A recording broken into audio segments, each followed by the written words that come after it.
Dernier sujet, Laurent Nunez est en Algérie. Il a atterri tout à l'heure. Il a été accueilli par son homologue et il a été interrogé juste avant son départ. C'était chez nos confrères de France Inter.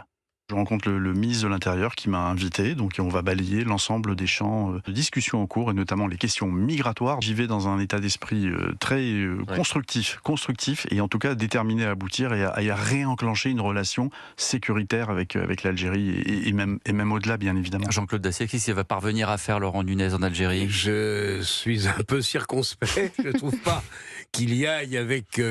Bon, c'est peut-être une question Au moins il y va. Oui, et, attendez. c'est déjà au moins ça. Il y va. Et oui. Deuxièmement, il est accueilli par les autorités algériennes. Oui, il est en effet accueilli. Il va être reçu tout à fait poliment et il verra probablement le président de la République algérienne.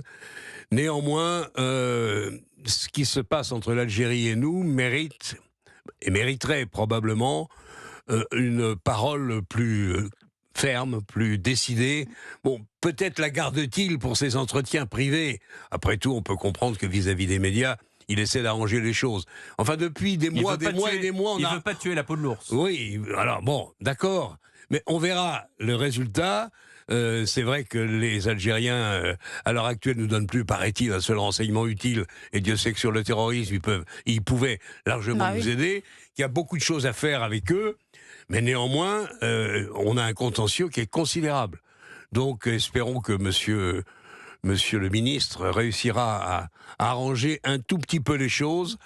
J'en suis pas tout à fait sûr, pour être clair. Je suis très circonspect. Jean-Claude Dacier, Hélène Rouet. Laurent Nunez, déjà, je pense, essaye de ne pas reproduire la même erreur qu'avait commise Jean-Noël Barrot quand il y est allé, en quasiment sous-entendant qu'il allait revenir avec Boualem Sansal dans l'avion. On sait très bien qu'en plus... on a toujours Christophe Glaise. Non seulement, absolument. Et d'ailleurs, vous voyez bien que Laurent Nunez n'a pas du tout fait la promesse de revenir avec Christophe Glaise dans l'avion. Il ne fait pas l'erreur deux fois. Jean-Noël Barrot, quasiment, nous promettait que Boualem Sansal allait revenir avec lui. On sait très bien comment ça s'est passé. Non seulement Boualem Sansal n'est pas revenu avec lui, mais en plus on s'est fait humilier là-bas. Et c'est d'ailleurs un risque, je pense, que court aussi Laurent Nunez. Donc c'est normal, je pense, qu'il fasse plutôt profil bas en termes de communication. Je pense aussi... Alors, est-ce que c'est une bonne chose qu'il y aille là-bas? Rien qu'en termes de posture, de diplomatie et de stratégie, je trouve que ça veut déjà dire quelque chose, que ce soit nous qui nous déplaçons là-bas et non pas eux qui se déplacent éventuellement chez nous. Déjà ça veut dire quelque chose.